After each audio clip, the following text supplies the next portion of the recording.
The mountains did not care about her. That was the first thing Nora Callahan had understood when she drove her truck up the switchback road in the early winter of 2007 and did not come back down for 3 months. The Sangre de Cristo Range, rising sharp and indifferent above the high desert of northern New Mexico, did not ask what she had done or where she had been. The ponderosa pines did not lower their branches in sympathy. The wind that came off the peaks before dawn did not soften itself for her. The mountains simply stood as they had stood for millions of years before she arrived, and would stand for millions after she was gone.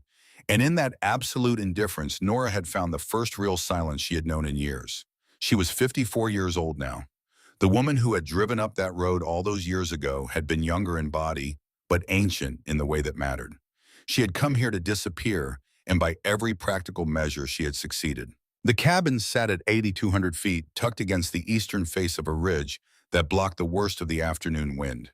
It was small, one main room with a wood stove, a kitchen corner with a propane burner, a back room barely large enough for a cot and a footlocker. The previous owner had built it as a hunting camp and had died before ever using it. Nora had paid Kate. She had never learned the man's name and had never needed to. She kept the place clean in the way of a person who has learned that disorder is a luxury. Tools hung on their designated hooks. Firewood was stacked with an almost military precision against the south wall of the porch. Her rifle, a bolt action, she trusted, absolutely rested on two wooden pegs above the door. She maintained it the way some people maintain prayer, without joy but without neglect. Her hair had gone the color of winter ash, cut short enough to stay out of her eyes. Her face was the face of a woman who had spent 2 decades outdoors, in all weather, scored with lines darkened by altitude and sun, stripped of anything that wasn't load-bearing. Her hands were the most honest part of her. The knuckles were thick. The palms were mapped with old scars, some from wire, some from rock. One long, pale seam along the left that she did not think about anymore. When she worked splitting wood, patching fencing, hauling water, when the line froze, those hands moved with an economy that had no wasted motion in it. She had been trained to move that way. She had never unlearned it. 4 times a year she drove down the mountain. Not 3 times, not 5, 4. The number had been established in the first year and had not changed since. Winter before the worst of the cold set in. Early spring before the mud made the track impassable. Midsummer, which she timed to a Tuesday, when the tourists that flooded Taos were most likely to be distracted by the art galleries and the restaurants and least likely to be crowding the feed store. And again in fall before the first real snow. She bought flour, salt, coffee, kerosene, and fuel for the truck.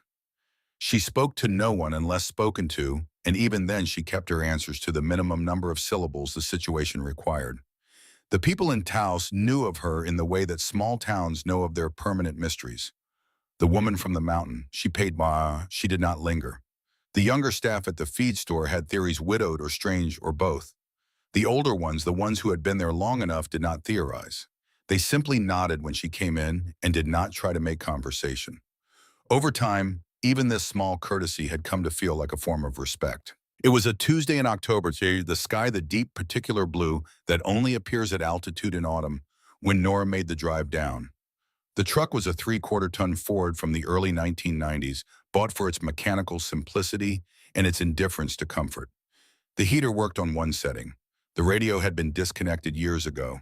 The cab smelled of pine resin and motor oil, and the faint ghost of the tree that had ridden in the passenger seat for 2 years before she had stopped allowing herself that particular form of company. She drove with both hands on the wheel, her eyes on the road, her face carrying the particular blankness of a person who has trained themselves not to think about the thing they are always thinking about. The road into Taos took her south along the valley floor through Pinon and Chamisa scrubland, past the scattered ranches and the hand-lettered signs for firewood and hay. She had driven this road enough times to know every bend, every cattle guard, every place where the asphalt had cracked and been patched and cracked again. It required no thought, which meant her mind was left to do what it always did on the drive down. She did not allow it to go very far. The Taos County Animal Shelter sat on the eastern edge of town, a concrete block building behind a chain-link perimeter fence with a small gravel parking area in front. It was not a place that made any effort toward optimism. The sign out front was sun-faded. The chain link had rust along the bottom edge. There were no flower boxes, no cheerful painted murals of the kind that some shelters use to soften the reality of what happened inside. It was a facility performing a function that the community needed and preferred not to think about too closely. Nora never looked at it directly. For years, her method had been to fix her gaze on the opposite side of the road as she passed a stretch of open scrubland running toward the base of the mountains, unremarkable and therefore safe. She drove a little faster through this section. Not much, just enough. Today she could not. The sound reached her before the building was fully in view. It cut through the closed windows and through the ambient noise of the truck's engine, and it stopped her body before her mind had fully processed what she was hearing. It was not the ordinary sound of a shelter, the layered, resigned barking that was always present and always heartbreaking. This was something different. This was a single voice, deep, explosive, rhythmically percussive, like something being fired from a machine rather than made by a living animal. And underneath it, or perhaps alongside it, the heavy metallic slam of a large body hitting a hard surface with full force, over and over. And then a man's voice, sharp with shock and with pain. Nora's foot came off the accelerator. She told herself not to stop. The voice she had cultivated over 15 years, the one that had kept her on the mountain and out of the world, spoke up promptly and with conviction. This was not her situation. This was not her problem. She had no standing here, no responsibility, no claim. She had come down for flour and salt and coffee and fuel. She had a list. She had a routine. She had a life organized specifically so that moments like this, moments requiring something from her that she was no longer certain she had, would not occur. The truck slowed. She pulled onto the gravel shoulder 50 yards short of the shelter's gate. Through the chain link she could see two men. One was in a county uniform, a man in his early 40s she did not know, and he was stumbling backward from a transport kennel mounted on the side of a county vehicle. His right arm was clutched to his chest. Dark staining spreaded through the heavy canvas of his sleeve. His face was white with shock, and the shock was already converting itself, as shock often does, into anger. The second man was older, broad-shouldered, wearing the look of someone who had seen too much and had developed a professional patience about it. He stood between the first man and the kennel, speaking in a tone Nora could not hear. Inside the kennel, a German shepherd was destroying itself against the metal door. Gray and white large, probably 90 pounds. It was throwing itself at the door in a rhythm that seemed beyond volition. Lunge, impact, spin, lunge again, as if the body had been seized by something the mind could no longer regulate. The sound it made was not a bark in any ordinary sense. It was a raw, continuous detonation of terror. Nora watched. She watched the way she had been trained to watch, with her whole field of vision open, rather than focus, taking everything in without landing on any one thing. She watched the dog's body, not the motion of it, but the architecture beneath the motion. The position of the ears, the angle of the head, the specific quality of the eyes. The ears were not forward. They were not the ears of an aggressive animal issuing a challenge. They were pinned so far back against the skull that they seemed to have disappeared into the ruff of fur at the neck. The eyes were wide, not narrowed in threat, but blown open, showing white all around the iris, the pupils dilated past the point of seeing anything clearly. The body was not coiled with predatory intent. It was trembling, a deep, fine, ceaseless trembling that ran through the muscle and bone the way current runs through wire. But it was the head that stopped her breathing. Between lunges, the dog's head would snap upward. The muzzle pointed at the sky. The gaze swept along the roofline of the shelter building, tracked across the open space of the parking area, swept back. Not looking at the men in front of it, not focused on the threat at its own level. Looking up, scanning the high ground. Nora's hand, which had been resting on the gear shift, went still. She knew that posture. She knew it the way she knew the weight of her own body, the way she knew the sound of the wind before a storm. She had seen it once before in her life, produced by an animal she had known better than she had known most people, and the last time she had seen it, the world had ended. Rex had moved exactly this way, head up, eyes wide and white, ears flat, body trembling not with aggression but with a terrible specific knowledge. Scanning the high ground, because he had been trained to find threats that came from above, because in the places they had worked together, threats very often did come from above.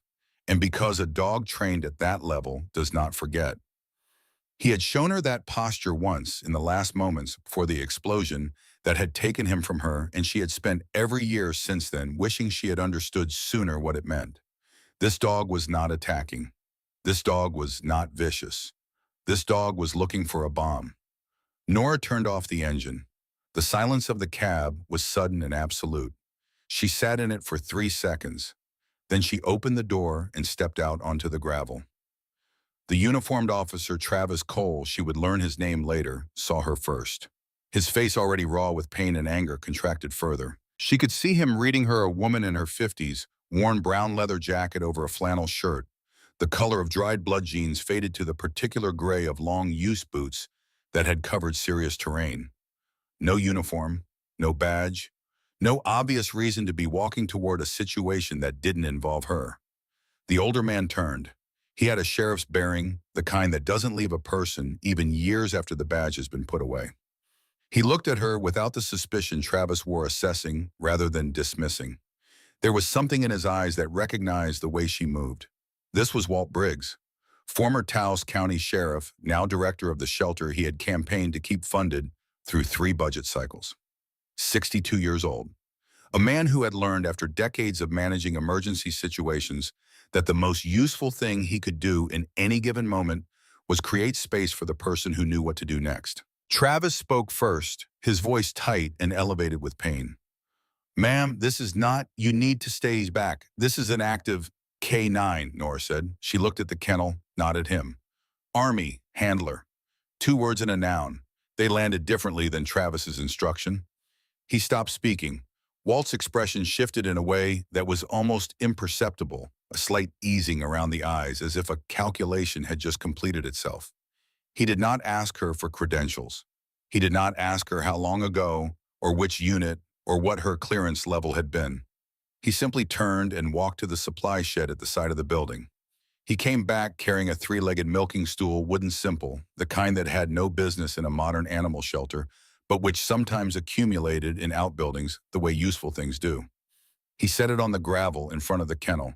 He stepped back without saying anything, that was all. No instructions, no conditions, no welcome and no warning. Just the stool and the space around it. Travis looked at Walt with open disbelief. Walt met his gaze with the calm of a man who has made a decision and does not need agreement to sustain it. Nora walked to the stool. She picked it up. She moved it 3 feet to the left, setting it at an angle so that when she sat, her body was turned partially away from the kennel, not facing the dog, not presenting her back, but offering her side. The position of someone who was present but not confrontational. Someone who had arrived but had no particular agenda. She sat down. She reached into the inside pocket of her jacket and took out a book. It was a paperback, the cover gone entirely, the pages soft and rippled from years of handling. She opened it to a page roughly in the middle and appeared to begin reading. Ghost, though she did not know his name, yet erupted. The animal in the kennel, which had been at a continuous violent peak since she first heard it from 50 yards down the road, redoubled. The arrival of a new human sitting calmly at close range seemed to be a new and particular outrage. The barking was deafening. The lunges hit the kennel door with an impact she could feel through the soles of her boots on the gravel. Nora turned a page. She did not flinch. She did not look up. She did not adjust her posture or shift her weight. She sat exactly as she had sat, and she turned the page and she continued reading, or appearing to read, while every nerve in her body was focused entirely on the animal 10 feet away. Inside the shelter's small front office, a young man named Cal Merritt had his face pressed close to the window glass. Cal was 27, newly certified as a veterinary technician, idealistic in the way that people who have chosen their profession out of genuine love, rather than practicality, tend to be idealistic. He had been the intake coordinator on the day the gray and white shepherd had arrived. He had been the one to file the paperwork, the one who had taken the photograph for the kennel card, the one who had noted in the record that the dog had not eaten the first day. He watched this woman sit down in front of an animal that had just hospitalized one of their most experienced officers, and he felt the particular anxiety of someone witnessing something that could go very wrong very fast. Walt had come to stand beside him. "What is she doing?" Cal asked. "That dog is going to hurt itself." Watch his breathing, Walt said. Not the movement, the breathing. Cal watched. It took him a moment to see what Walt was pointing at because the movement was so extreme it was hard to see anything else. But gradually he found it the rhythm beneath the chaos. The lunges came in waves. And between the waves, just barely there was a pause. A fractional hesitation. The dog would hit this door, fall back, and in the moment before the next lunge, it would glance at the woman on the stool, one fast involuntary glance. Then it would lunge again. She's not ignoring him, Walt said quietly. She's outlasting him. The barking continued for 40 minutes. Then slowly, like a fire running short of fuel, it began to change. The intervals between lunges grew slightly longer. The quality of the sound shifted, the explosive percussive quality giving way to something lower, rougher.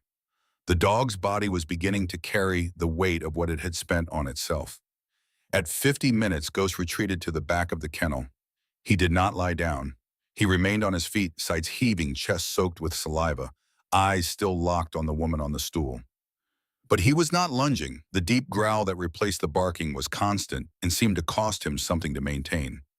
Nora turned another page. Ghost paced. He came forward to the door and growled at the wire. He paced back. He made a sound halfway between a bark and a whine that seemed to express a deep and frustrated confusion. He had deployed everything he had. He had launched the full weight of his considerable terror at this human, and the human had simply continued reading. At 63 minutes, Ghost lay down. Not the full collapse of genuine sleep. He lay with his sternum on the concrete, his head up, every muscle still taut. But he was down.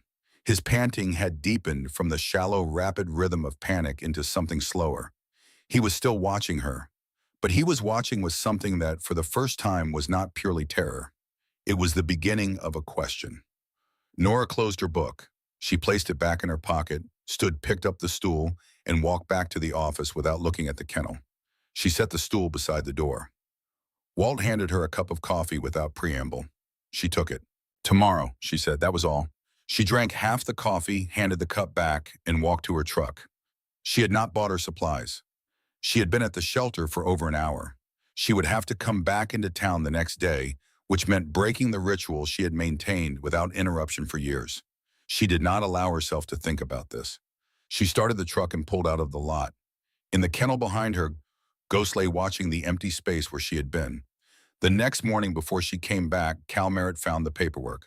It was not where it should have been. The man who had surrendered the ball, a heavy-set individual in his late 40s, who had come in with Ghost on a choke chain, pulled tight enough to leave marks, who had dropped a plastic sleeve of documents on the counter and said the dog was broken and needed to be put down or I'll do it myself, had thrown the documents rather than handing them. One had slid off the counter and come to rest under the edge of the reception desk, half hidden against the baseboard. Cal found it when he was cleaning.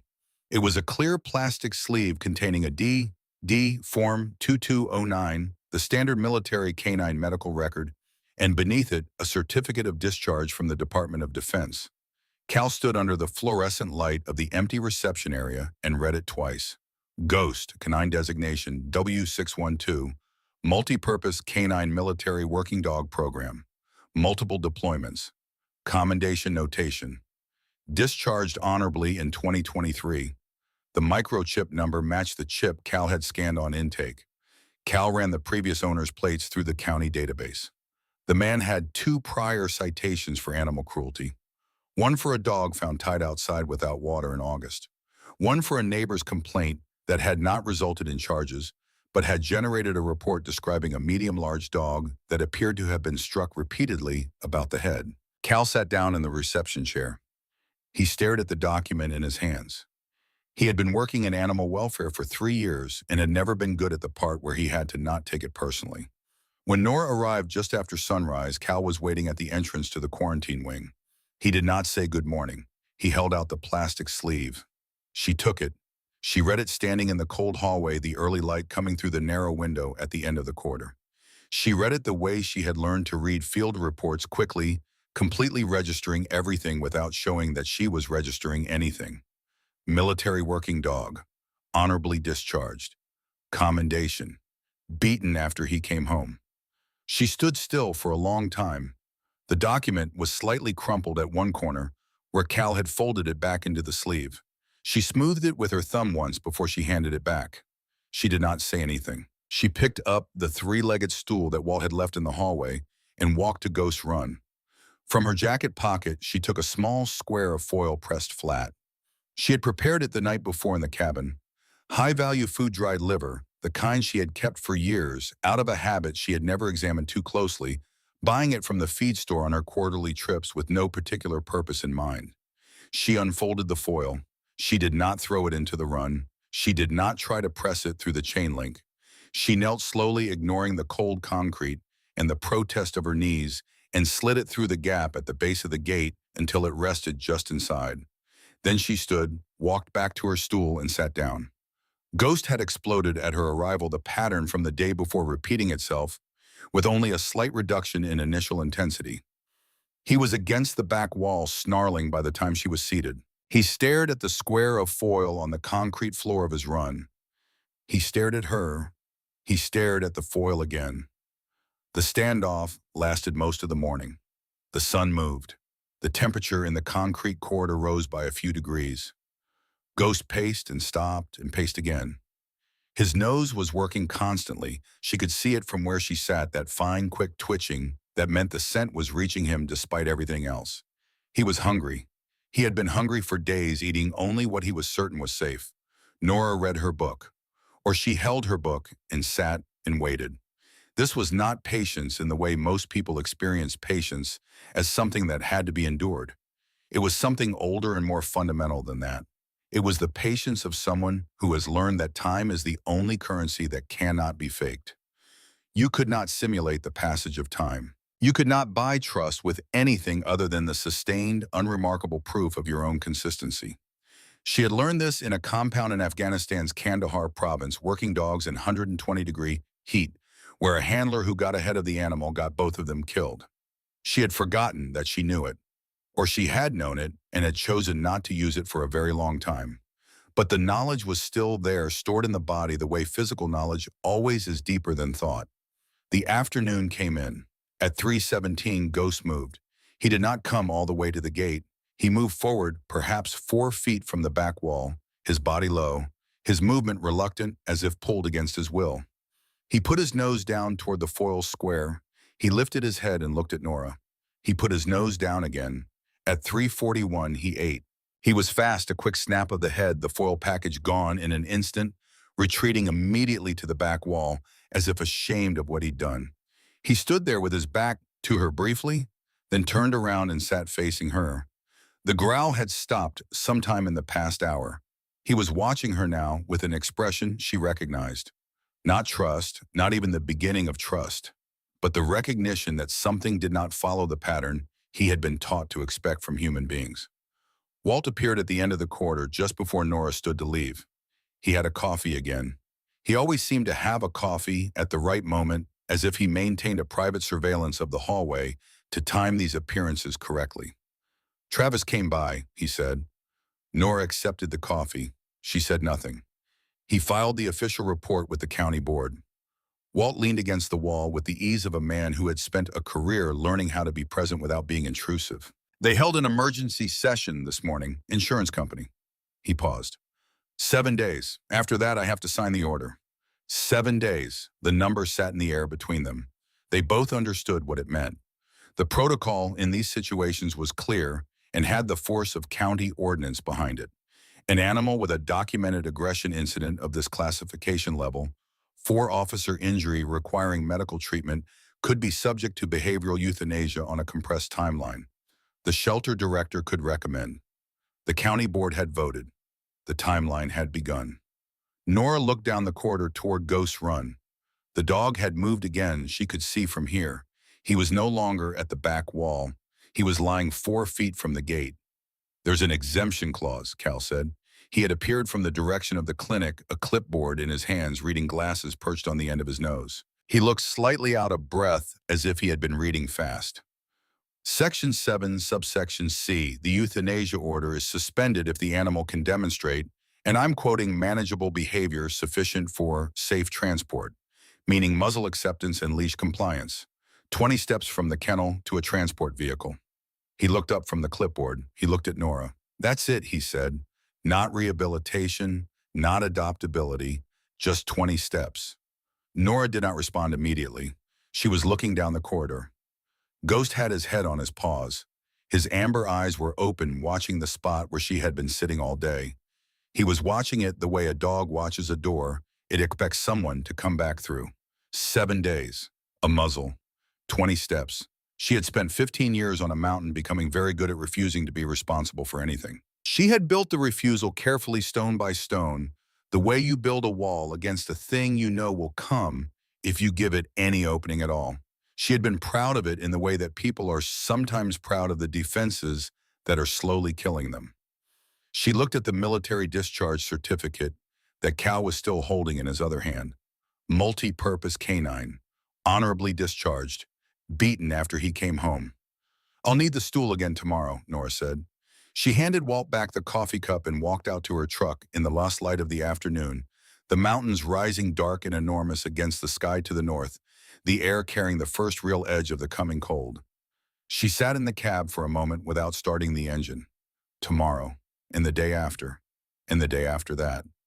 7 days to teach a broken soldier that the world was not still trying to kill him. She started the truck and drove back up the mountain. She slept in the truck on the 4th night. It was not a decision she made so much as a conclusion. She arrived at somewhere around mile 30 of the drive back up the mountain when she calculated the time. 90 minutes up, 90 minutes down, plus the hour she would lose to the cold engine in the morning, and simply turned around. She pulled back into the shelter lot just after 10 killed the headlights, reclined the bench seat as far as it would go, and pulled her jacket over her shoulders like a blanket. The mountains were still up there. She could see them through the windshield, blacker than the sky behind them. The ridgeline she had memorized over 15 years, cutting its familiar silhouette against the stars. They had not moved. They would not miss her tonight, because mountains did not miss anything, which was the quality she had valued in them most. She woke before dawn with a stiff neck and the particular clarity that comes from sleeping in a place slightly too cold and slightly too uncomfortable for the mind to drift far. She could hear Ghost before she opened the truck door. Not the violent barking of the first days, something lower. A continuous, restless movement inside the concrete building, the sound of a large animal that had not slept well either. She went in. The morning routine had established itself with the quiet efficiency of things that happen the same way enough times to become inevitable. Walt arrived 30 minutes after her made coffee in the small kitchen at the back of the office, left a cup on the counter where Nora would find it. Cal arrived at 7:30, checked on the animals in the main adoption wing, then found reasons to be in the area of the quarantine corridor for the first hour of each day. He was not subtle about it. Nora did not comment on it. Each morning, she moved the stool 1 foot closer to Ghost's run. On day 4, the stool was at 7 feet. Ghost's initial explosion lasted 12 minutes rather than the 40 of the first day. When it subsided, he retreated to the back wall and stood facing her, the low growl running underneath everything like a generator that never quite shut off. But he stood. He did not lie down, but he stood without lunging, and standing without lunging was a thing that had not existed 4 days ago. On day 5, the stool was at 6 feet. Ghost did not rush the gate that morning. He was there when she arrived, standing at the back of his run, with his weight slightly forward, watching the door to the corridor. He had been waiting. She did not allow herself to interpret this because interpretation was a way of hurrying, and hurrying was a way of breaking something that was only barely beginning to hold. She set the stool down. She sat. She opened the book. She had read it through twice now. She was reading it a third time without seeing a word of it. The book was not the point. The book was the signal, a consistent, repeatable demonstration of a body in a state of calm. She had explained this to Cal once briefly when he asked why she kept reading the same book. A dog reads the body before it reads the face, she had told him. The body holding a book is a body that is not preparing to attack. That afternoon, Ghost came to the gate. He did not rush it. He moved forward in the same reluctant way he had moved toward the food on the second day, as if pulled by something he resented. He stopped 3 inches from the chain link. He stood there, enormous and trembling, slightly, his black nose working the air between them with a focused intensity that was the most concentrated form of attention a dog possesses. Nora did not look up. She did not move. She breathed slowly and let her left hand drift from the book to her knee, and then over the course of several minutes that she did not rush, She moved it forward until it rested palm out against the chain link, not reaching through, not pushing, simply resting, offering the fact of herself, her scent, her warmth, the specific information encoded in her skin without any demand attached.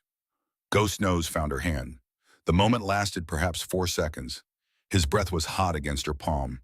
Then something shifted in him, some sudden reassertion of the fear, and he scrambled backward, his claws on the concrete, sounding like a drawer of silverware dropped on a tile floor.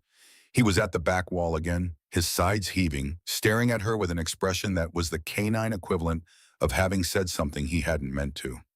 Nora did not react. She turned a page. It was Cal who found her in the corridor that evening, long after the rest of the staff had gone. He came with 2 mugs of coffee and the particular expression of someone who had been working up to something for a while and had finally decided to stop working up to it. He held 1 mug out. She took it. They sat in the corridor, their backs against the opposite wall from Ghost's run.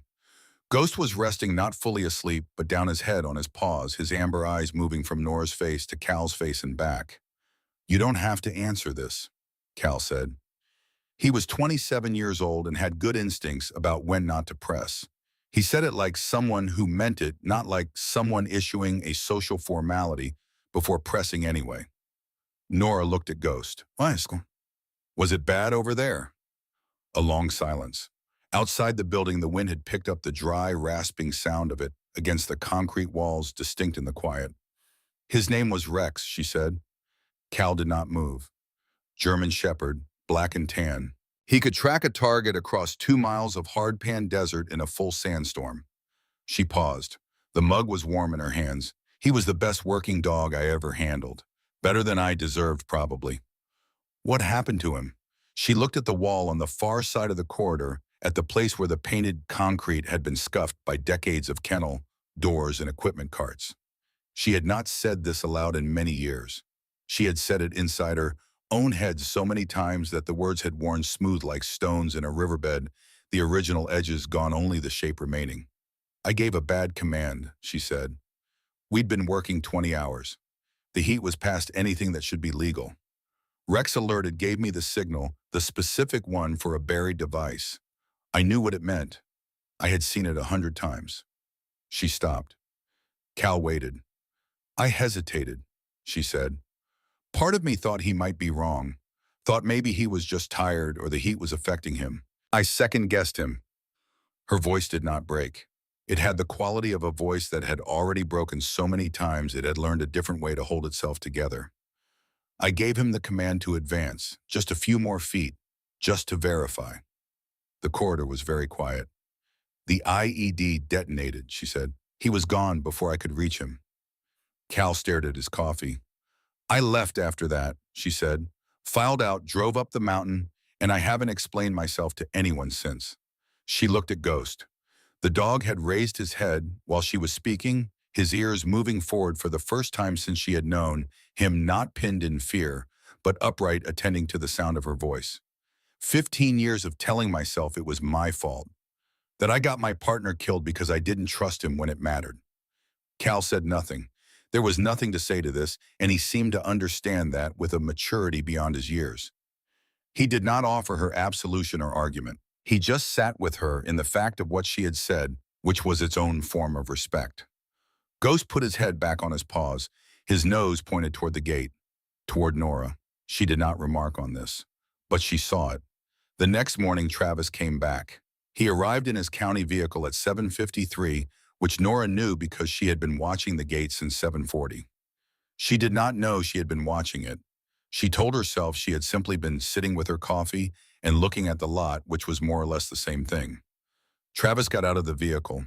His arm was in a new bandage, lighter than before, but his hand emerging from the sleeve was visibly stiff. He moved with the careful, controlled motion of someone whose body was reminding them of a recent injury with every step. He had a clipboard. He was holding it the way people hold things when they have decided the thing they are holding makes them right. From inside the run, Ghost saw him. The 5 days dissolved in an instant. The dog that had been sleeping 2 feet from the gate, the dog that had come to the wire the day before and breathed the warmth of itself against Nora's palm, was simply gone. In its place was the animal from the parking lot on day one, all terror, and violence hurling itself at the chain link, the sound filling the concrete corridor like something detonating. Travis flinched. It was a small, involuntary convulsion of the whole body, the kind that bypasses the will entirely and happens before the mind can respond. And then in the aftermath of the flinch, his face tightened into something that was not anger exactly, though it looked like anger from the outside. It was harder than anger and older. The conversation that followed was short and unproductive. Travis had the documentation. The board had voted. He was here to formally serve the timeline and to confirm that the facility was in compliance with the county's expectation that the order would be carried out on schedule. He did not look at Nora while he said this. He looked at the clipboard, then at Walt, then at a point on the wall somewhere between them. Nora said nothing. There was nothing she could say to Travis Cole that would matter, and she was experienced enough to know this. Walt walked Travis out. He was gone for perhaps 15 minutes. When he came back, he found Nora in the corridor standing at her stool, but not sitting her arms crossed, watching Ghost gradually exhaust himself against the chain link again. Walt leaned against the wall. He did not open with anything. He was a man who understood the rhetorical value of silence. 5 years ago, he said eventually, Travis was the lead officer on an animal cruelty call. House in the south part of the county. Owner had a pit bull, said the dog was just scared, not dangerous. Said if we could just get it out of the house, it would be fine. Nora watched Ghost. Travis went in himself, Walt said, which was not the protocol, but Travis has always believed in doing the hard parts himself. That's not a small quality in a man. He paused. The dog took him down in the hallway. 60 stitches in the leg, 40 in the arm, nerve damage that the doctors said was permanent. He proved them wrong, but it cost him 8 months and everything he had to give. And he came back to this job because it was his job, and because walking away from it would have meant the dog won something it shouldn't have won. Walt looked at his own hands briefly. He doesn't see Ghost. He sees the hallway. He sees the moment before the dog moved. He has been standing in that hallway for 5 years, and every aggressive dog he encounters is the animal that put him on the floor. Ghost had stopped lunging. He was at the back of his run, again panting, already diminished by the expenditure. The eyes that tracked the space where Travis had been were not the eyes of a predator. They were the eyes of something that had been hurt at a cellular level and had organized its entire existence around the management of that fact. He's not wrong, Nora said. No, Walt agreed. He's not wrong. He's just incomplete. That night, the weather came in. Nora had felt it building through the afternoon, a quality in the air that she recognized from the mountain, a particular stillness that was not calm, but held. The sky had turned a color that experienced high desert people know to respect a yellowish green around the horizon, the clouds stacking themselves in formations that seemed deliberate, organized toward a purpose. She drove up to the cabin because the truck cab was not adequate shelter for what was coming, and she knew it. She drove with the window cracked, watching the sky in her mirrors, and she made it to the cabin and had a fire going in the stove and a can of something heating on the burner when the first strike came. It was not a gentle announcement. It was a direct concussive detonation overhead, the kind of thunder that is not heard so much as received, felt through the floor, through the walls, through the sternum, the kind that does not remind you of anything gentle. Nora was on the floor before she understood she had moved. She was on the floor, her back against the wall, beside the wood stove, her knees drawn up, her hands over the back of her head, and the thing that was happening inside her chest was not controllable by the rational mind, because the rational mind had temporarily vacated the premises. The rational mind had been replaced by a set of physical memories that did not respect the distinction between 2007 and the present moment, that did not acknowledge the difference between a mountain in New Mexico and a compound in Afghanistan, that heard a loud concussive sound and acted accordingly. She stayed on the floor for 3 minutes. The storm raged above the cabin. Lightning hit somewhere on the ridge to the north, close enough that the light and the sound arrived almost simultaneously. She breathed. She counted. She felt the wooden floor under her palms and reminded herself with each number that this was a floor she had put down herself, that the knot in the third board from the wall was a knot she had worked around, that this was her floor, in her cabin on her mountain. Eventually she got up. She stood at the window and watched the storm work itself out across the valley. 40 miles south, the shelter's concrete walls were doing what concrete does with sound.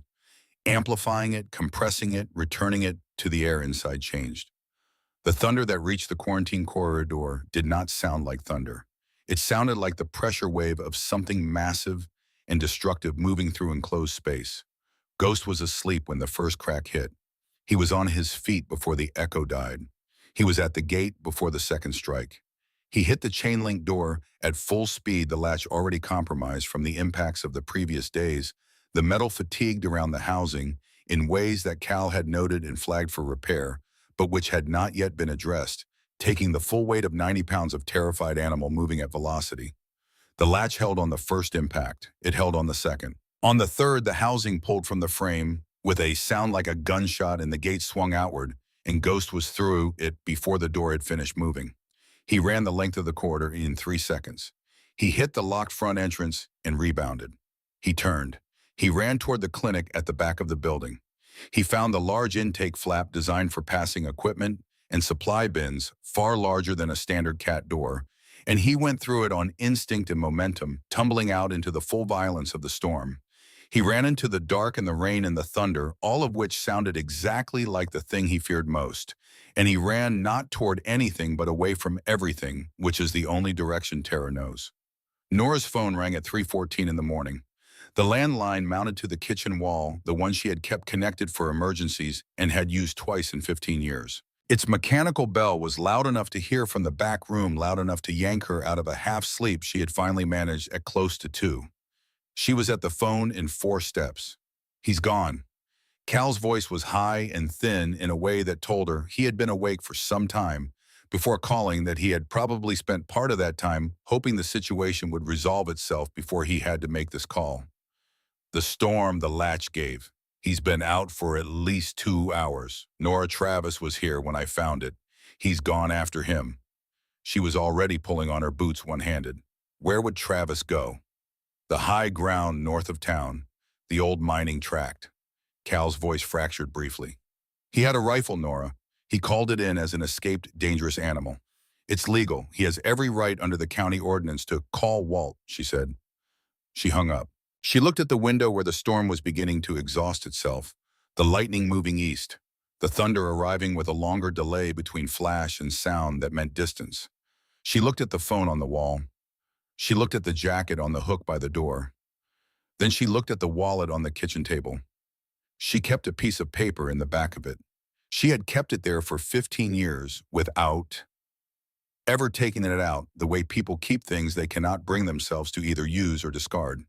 It was folded into quarters, soft from age, the ink faded but still legible. A name, a number, written in the quick slanted handwriting of a woman who moved fast and wrote the same way. Patrice Holbrook, Staff Sergeant, Forward Operating Base Salerno, 2006 and 2007. The person who had been on Nora's left on the worst day of Nora's life. The person Nora had not spoken to since she filed her separation papers, packed her gear and drove north out of Fort Carson with no destination in mind except away. Nora did not make the call from the cabin. She drove down to the 24-hour gas station on the highway junction, the one with the payphone bolted to the wall outside by the air compressor, because she did not know why, because some calls needed to be made from somewhere that was not home, because home was the place you returned to after you had done something irreversible, and this felt like that kind of thing. The lot was empty. The fluorescent lights of the car station canopy hummed in the wet air. She dialed. The coin dropped. The phone rang once, twice, 3 times. On the 4th ring, a voice answered. Awake, not the voice of someone woken up, but the voice of someone who had been lying in the dark, not sleeping. Holbrook, it's Nora. The silence lasted long enough that she could hear the electric hum of the open line. When Patrice spoke again, her voice had a quality that Nora recognized from the field, the quality of a person who has just switched modes, who has just set aside whatever they were carrying and picked up something else. 15 years, Patrice said. Where are you? New Mexico. I need to ask you something. You left. The controlled quality in Patrice's voice cracked slightly around the word. You just left Nora. No address, no number. I thought, Rex, Nora said. I need you to tell me what you remember. Another silence, longer than the first. I remember all of it, Patrice said. I remember every second of it. I've had 15 years to remember it. I gave the command to advance, Nora said. I hesitated, and then I sent him forward. I've been living with that. I need to know if that's what you remember too. The sound that came through the line was not agreement. It was something sharper than that, something that had been held under pressure for a long time. You think it was your command, Patrice said slowly. Not a question. It was my command. Nora, Patrice's voice had changed again. There was something raw in it now, something that had not been there a moment ago. Rex didn't move because of your command. The gas station hummed. A truck moved through on the highway, its lights sweeping briefly across the far edge of the lot and then gone. He found a secondary device, Patrice said. We didn't know it was there. It was a decoy set up, the first device to pull in the EOD team, the second one aimed at anyone who came to help clear it. Rex found the second one. He had already found it by the time you gave any command at all. She stopped. When she continued, her voice had dropped to something barely above a whisper. I stepped off the line, Nora. I was moving toward what I thought was the safe side, and Rexy came off his position and hit me, knocked me sideways, put himself between me and the pressure plate. Nora stood in the cold, wet air and did not speak. He wasn't following your command, Patrice said. He was covering me. He made that decision himself the same way they always do when it matters most. He died saving my life. She was quiet for a moment. Not because of anything you did, not because of anything you failed to do. The fluorescent light above Nora buzzed and flickered once. Somewhere on the highway, another truck passed in the dark. Then why did I leave? Nora said. It was not quite a question. It was something she was saying aloud for the first time, and the sound of it in her own voice was the sound of something that had been kept in a locked room for a very long time and was finally reluctantly being let out. Patrice did not answer immediately. When she did, her voice was not unkind, but it was honest in the way that only old familiarity permits. Because you're the kind of person who needed it to be your fault, she said. Because if it was your fault, then you were in control of it. And if Rex died because of something you did, then at least it had a reason. Another pause. And because you ran, Nora. You packed up and you ran and you left the rest of us to figure out what to do with a hero and no one to help us honor him properly. The words were not delivered with cruelty. They were delivered the way a diagnosis is delivered by someone who has earned the right to make it without gentleness, but also without pleasure. I've been carrying that story for 15 years, Patrice said. The true one, the whole one. By myself. Nora stood in the buzzing light. The storm had moved far enough east that the sky directly overhead was clearing, stars beginning to appear in the gaps between the retreating clouds. The mountains were out there in the dark, unchanged, indifferent, exactly as she had left them. She had driven to this mountain because she believed she was guilty of a specific terrible failure. She had organized her entire life around the management of that guilt, had made her peace with it in the cold, disciplined way of a person who has decided that punishment is preferable to hope. She was not guilty of that failure. She was guilty of something else entirely. Something smaller in some ways and larger in others. Not a bad command given in a moment of exhaustion and doubt. Not a split-second failure in the field. Something slower and more deliberate. A choice made over days and weeks in the separation papers, in the drive north out of Fort Carson, in the 15 years of not calling a number she had kept in the back of her wallet since the day she left. She had abandoned the story. She had left Patrice to carry it alone because carrying it herself, even imperfectly, even as a lie, was more than she could manage. Rex had died a hero, and Nora had let that heroism sit unwitnessed for 15 years because she could not face the grief of it. I have to go, she said. I know. Patrice's voice was tired. Not the tiredness of the hour, a deeper tiredness that sounded like the particular exhaustion of someone who has maintained a long vigil and can now maybe allow themselves to set it down. What are you going to do? Nora looked north toward the mountains, toward the high ground, where a dog was running alone through the aftermath of a storm with an armed man somewhere behind him. Something I should have done a long time ago, she said. She hung up the phone. She stood in the empty lot for a moment longer, the wet gravel dark and shining under the lights, the air cold and clean after the rain. Then she walked to her truck and drove north. The trailhead parking area was lit by the headlights of 3 vehicles when Nora arrived, and the scene they illuminated had the frozen, overexposed quality of something happening too fast to be real. Two county trucks sat at hard angles parked the way vehicles are parked when the person driving them has decided that the situation in front of them is more important than the vehicle. A younger officer she did not recognize leaned against the nearer one. His arms crossed his face, carrying the expression of someone who has been placed somewhere and told to stay. Walt's old police interceptor was pulled sideways across the access road, blocking the trail entrance entirely. Walt himself stood in front of it, and Travis Cole stood at the mouth of the trail with a rifle. It was slung, not raised, not pointed, but the way he held himself around it communicated that the status could change. His face in the headlight wash was pale and set, and the hand that rested on the stock was the hand that had been mauled 5 years ago. The fingers not quite straight, the grip not quite what it had been. He was wearing his uniform, and his expression was the expression of a man who has decided that procedure is the last solid thing in a shifting world, and he is going to stand on it no matter what.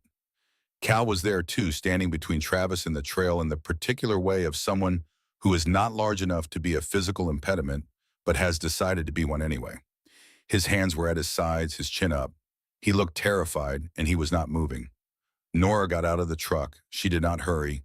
She closed the door behind her and walked toward the group at a pace that communicated neither urgency nor indifference, the pace of someone who has arrived at the place they are supposed to be and is now ready to do the thing they are supposed to do. Her boots were loud on the wet gravel in the pre-dawn quiet. Travis saw her first. "You need to stay back," he said. "This is an act of containment. I have a county ordinance authorization for—" "I know what you have," Nora said. She kept walking. She stopped about 15 feet from him in the space between his position and Cal's, and she stood there and looked at him the way she had looked at Ghost on the first day, not confrontationally, not submissively, but with a direct and sustained attention that did not waver. Travis looked back at her. Something moved behind his eyes that was not anger and not confidence. The hand on the rifle stock shifted slightly. "That animal is a public safety threat," he said. "It's loose, it's injured, it's cornered somewhere up that trail. And when a dog like that gets cornered—" "I know what happens when a dog like that gets cornered," Nora said. The words were quiet. They were not a challenge. They were simply true, delivered by someone withstanding to deliver them, and they landed in the cold air between the two of them with a weight that Travis's procedural authority could not quite match. Walt moved then. He came around the front of the interceptor without hurrying, his hands at his sides, wearing the old department windbreaker he had pulled on over whatever he had been sleeping in when Cal called him. The faded letters across the breast were barely legible in the dark. He walked until he was standing slightly ahead and to the right of Travis, which put him in the position of someone who is not confronting another person, but who has simply arrived at the place that matters. He looked at Travis for a long moment. The look had nothing aggressive in it. It was the look of a man who has known another man for a long time and understands him well enough to know what the moment costs him. "Travis," Walt said, "give it to me." Travis's jaw tightened. "I have the legal authority to—" "You have a recommendation," Walt said. "I have the authority. That dog is shelter property until I sign the order, and I have not signed the order, and you are standing on shelter property with a firearm pursuing an animal that belongs to my facility." He paused. "You're also standing in front of a woman who was a K-9 handler for 20 years, which means she knows things about that dog up there that neither of us knows. And you are emotionally compromised, Travis. I know what this situation looks like to you. I know what it feels like. But this is not that day, and this is not that animal." The silence stretched. Somewhere up the mountain, an owl called once and went quiet. Travis's hand came off the rifle. It was a small motion, and it cost him something visible. He stepped back half a step and looked at the ground, and in the gesture there was the particular defeat of a person who has been understood rather than overcome, which is both easier and harder than the other kind. Walt reached out and took the weapon from him, checked it with the practiced efficiency of a former law enforcement officer, and set it in the back of his own vehicle. He turned back to Nora. "You know where he'll be," Walt said. It was not a question. "He'll have gone for the high ground," Nora said. "Away from the noise, somewhere defensible. The old mining tract." Walt nodded once. He looked at his watch. "The order deadline is noon. I'm giving you to noon." He stepped aside. He did not offer assistance. He did not offer company. He offered what he had always offered, the space and the time to do the thing that needed doing, and then he moved out of the way. Nora turned to face the trail. She did not look back at the vehicles at Travis standing with his eyes on the ground at Cal, who had let out a breath long enough to suggest he had been holding it for several minutes. She did not look back at the mountains behind her, at the cabin somewhere up there on the ridge where she had spent 15 years learning the wrong lesson. She faced north and she began to climb. The trail was a fire road at the base wide enough for a vehicle, its surface churned by the night's rain into a soft red mud that took her boot prints clearly and completely. She moved at a steady pace, not running, not cautious. The pace of someone covering ground with a purpose. The air was clean after the storm, carrying the smell of wet sage and pine resin, and the sky to the east was beginning to separate itself from the darkness, a thin line of gray along the peaks where the dawn was organizing itself. She read the ground as she moved. The tracks were not hard to find. A dog's paw print in the soft mud is distinct, the 4 toe pads, the central metacarpal pad, the absence of a heel impression that distinguishes it from human tracks. Ghost prints were large, the spread of them, wide, the depth, inconsistent in the way of an animal moving at speed without concern for its footing. In 2 places, she found where he had slipped the prints, smearing sideways before recovering.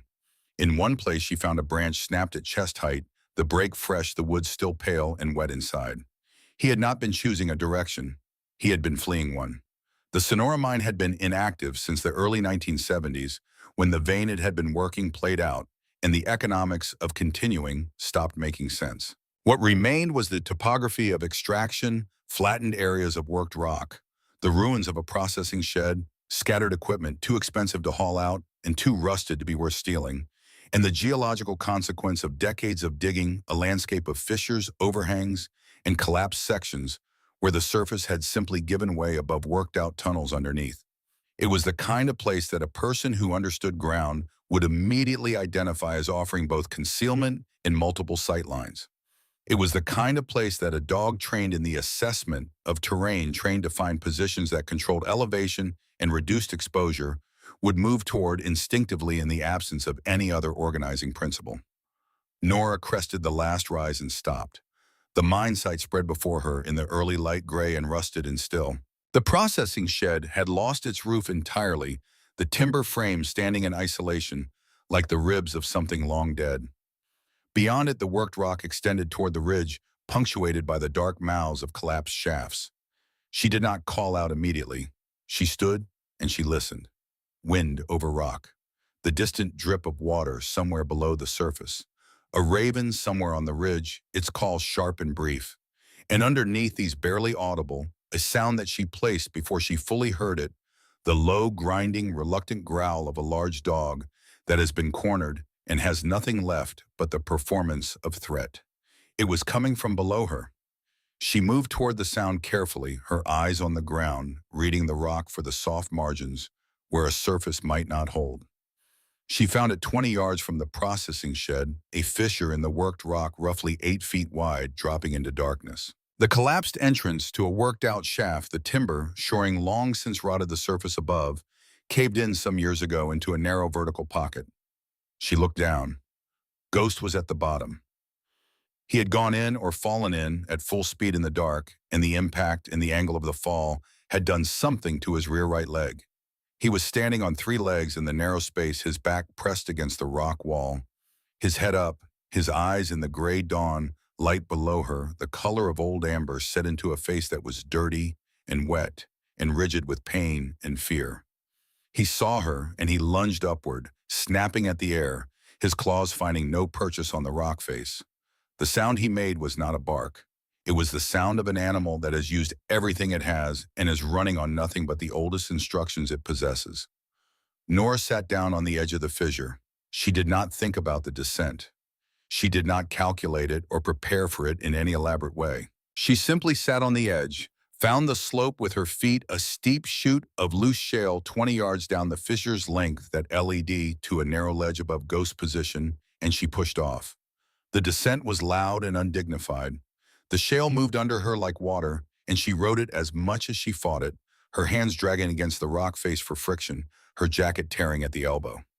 She hit the ledge hard enough to knock the wind from her, and sat there for a moment in the ringing quiet, her palms raw, the fingers of her left hand bleeding, where the rock had found the old scar along the palm and reopened it with casual efficiency.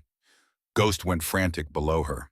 The ledge put her 5 feet above him, close enough that she could hear the wet sound of his breathing between the bursts of snarling. He was throwing himself at the walls, at the air, at the fact of her presence in this closed space, and the leg was clearly causing him pain with each movement.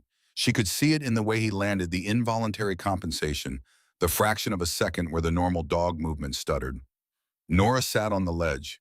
She let her legs hang over the edge. She put her hands on her knees. She did not use a command. She did not reach for any of the tools she had spent 15 years trying to forget and the past week trying to remember. She sat on the ledge above a broken, terrified, wounded dog in the bottom of a hole in the ground, and she simply opened her mouth and let out the thing she had been carrying for a very long time. His name was Rex, she said. Ghost snarling stuttered. The ears which had been pinned flickered once. He was the best dog I ever worked, she said. He was smarter than most people I knew, and he loved the work, the way some people love music, not because someone told him to, but because it was the thing he was built for. She looked at her bleeding hand, at the old scar reopened along the palm. I spent 15 years telling myself I gave a bad command, that he moved because of something I did wrong, that his death was mine to own. Ghost had stopped lunging. He was standing in the narrow space, his weight on 3 legs, his sides heaving. He was watching her with an intensity that was no longer purely defensive. The ears were up now, the angle of the head slightly tilted, the whole posture of an animal processing something outside the expected parameters of its experience. I was wrong, she said. He moved because of his own choice. He saw a threat that would have killed someone he was responsible for, and he didn't wait for a command, and he didn't hesitate. He just went. She paused. The wind moved somewhere above the fissure, a distant sighing. I've been hiding from that, from the fact that he was a hero, and I ran away from it instead of staying to honor it properly. Ghost made a sound. It was not a growl. It was not a bark. It was a low, uncertain vocalization, the kind a dog makes when its internal categorization of a situation has failed, and it is waiting for new information. We're both stuck in a hole, Nora said. You because of the storm. Me because I dug mine myself and climbed in and told myself it was shelter. She looked at him directly. But I'm done with it, and I'm not leaving you here. She pushed off the ledge. The drop was 5 feet, and she landed it cleanly, her knees absorbing it, her body already angled sideways rather than directly toward him. Not a threat, not a retreat, just a presence in the same space. Ghost erupted. The snarling filled the narrow rock walls and came back at them doubled, and he snapped at the air twice. And on the third snap, he stopped. He stopped because Nora had not moved. She had landed and she had stood, and she had remained exactly where she was, her hands at her sides, her face turned slightly away, breathing slowly in the cold, dark air of the shaft bottom. Not performance, not technique, just the fact of a body that was not going to do anything to him, occupying space without apology, waiting without demand. Ghost breathed. She breathed. The snarling dropped to a growl, and the growl dropped to a sound that was almost inaudible. And then there was a silence in the bottom of the shaft that had a texture to it, the silence of something being reconsidered. He came to her in increments. A step, then a pause so long she thought he had decided against it. Another step. His nose was working in the air between them with a frantic thoroughness, reading everything she was and had been and had done in the past week. She smelled of the shelter's concrete and of mountain pine and of the coffee Cal had handed her and of the particular combination of exhaustion and grief and something else, something that was perhaps the biochemical residue of a decision made irrevocably, which animals are better at detecting than people generally credit. He put his head against her chest, not gently with the full weight of it, pressing hard the broad skull, finding the space below her collarbone, and staying there. He was trembling. She could feel it through her jacket and through the flannel beneath it, the deep, fine trembling of an animal that has been afraid for so long that the fear has become structural, has become part of the way the body is organized. And the trembling is what happens when that structure begins very slowly to reconsider itself. She raised her hands. She placed them on either side of his head, her fingers in the thick, rough fur, and she held him. She did not speak. There was nothing left to say. Rex was gone and had been gone for a long time, and had in the particular way that the best of them die, without hesitation, without waiting for permission, covering the person beside them, because that was the whole of the bond distilled to its most fundamental instruction. And Nora had run from that fact for 15 years and had built a life out of the running, and the life had been very quiet and very orderly and had not contained very much of what made a life worth the trouble. She held the dog in the bottom of the shaft and she cried. Not the controlled weeping of someone who has permitted themselves a measured release. The other kind, the kind that has been stored too long and comes out with the accumulated pressure of everything that was never allowed to move. Ghost pressed harder against her chest, as if he understood that the trembling he could feel was not only his own. Getting out was the problem. The slope she had descended was not climbable with a dog that could not use one of its rear legs. Ghost, once the immediate crisis had passed, demonstrated the injury clearly. The leg would not bear weight, and the attempt to use it produced a sharp involuntary cry that told her the damage was real and possibly significant.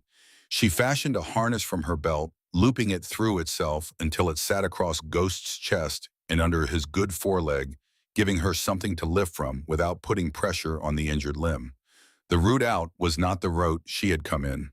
Along the far end of the fissure, the rock had collapsed in a way that created a rough slope, steep loose, the kind of surface that demanded both hands and both feet, and a willingness to accept that progress would be slow and occasionally backward. She put Ghost on the slope ahead of her, and she climbed behind him, one hand on the harness, the other finding holds in the rock above. He did not fight her. He climbed with the focused desperation of an animal that has understood that the person behind it is part of the effort and not separate from it. When he slipped, she held. When she slipped, his weight above her on the slope served as an inadvertent anchor. They moved in the herky-jerky rhythm of two bodies learning to coordinate around each other's limitations. They came over the edge of the fissure and onto the flat-worked rock of the mine site, and they both lay there for a moment in the morning light. Ghost on his side, Nora on her back, the pale October sky above them, and the mountains beyond it, and the silence of a high place in the early morning surrounding everything. Ghost put his nose against her ear. She felt the warmth of his breath and the slight pressure of his muzzle, and she lay still and accepted it. Then she sat up. She looked at his leg. She looked at the trail leading down. She fashioned the belt back into something that would serve as a loose lead across his chest, and she got to her feet, and she said quietly and without ceremony, "Come on, soldier." He rose on 3 legs and walked beside her down this mountain. The group at the trailhead saw them before they heard them, 2 figures emerging from the tree line into the flat gravel of the parking area. Both of them marked by the descent. Both of them moving at the pace of something that has accomplished something difficult and is not yet ready to speak about it. Walt saw them first. He straightened from where he had been leaning against the interceptor, and he did not say anything. Cal made a sound that was not a word. The younger officer who had been standing by the far truck stood up straight, with the instinct of someone who has just witnessed something and does not yet have a category for it. Travis saw them last. He had been sitting on the step of his vehicle, his elbows on his knees, his eyes on the gravel.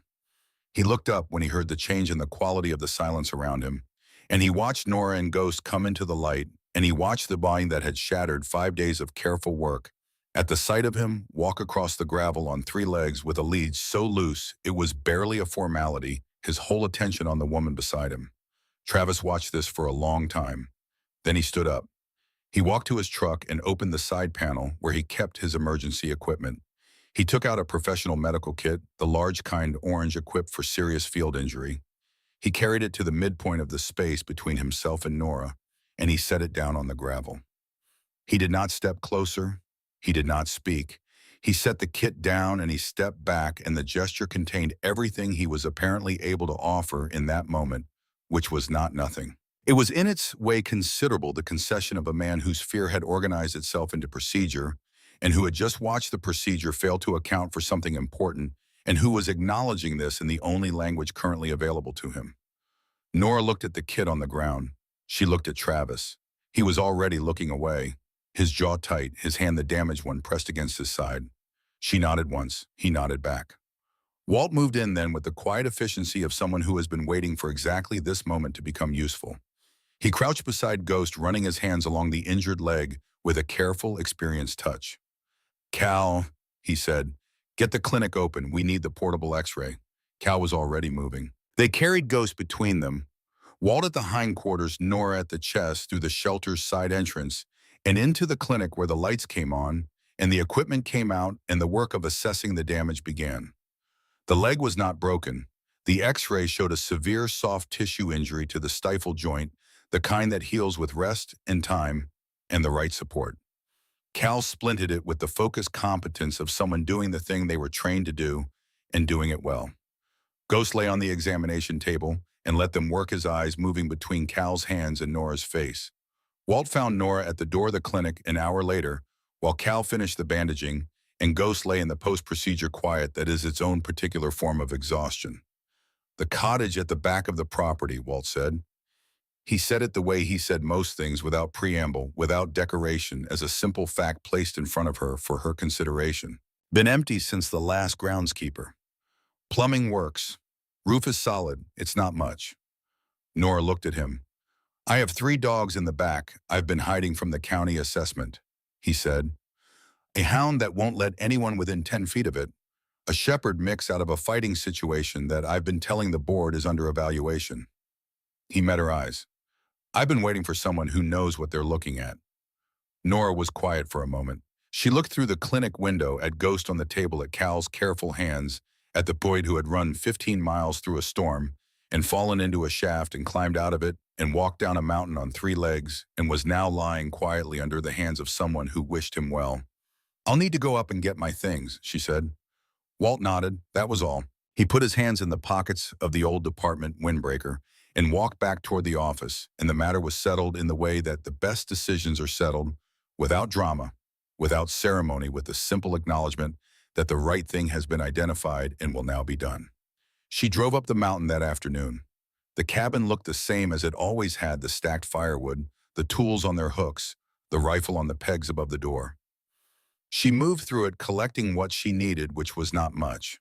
The rifle, the first aid kit, a change of clothes, the worn paperback with no cover that she had been using as a prop for a week and had not actually read in 3 years. The old footlocker from the back room with the few things inside it she had never been willing to discard. She stood at the window for a while before she left. The mountains were there as they had always been, the Sangre de Cristo Range, catching the late afternoon light, the peaks burning briefly in the last of the sun before the shadow of the earth began to climb them from the east. They were very beautiful. They had always been very beautiful. She had spent 15 years looking at them and seeing a wall. She picked up the footlocker, carried it to the truck, and drove down. 3 months later, the first snow of the season came to the Taos Valley on a Thursday in November, the real snow, not the tentative early dustings that came and went in October, but the committed kind that settles into the hollows and stays.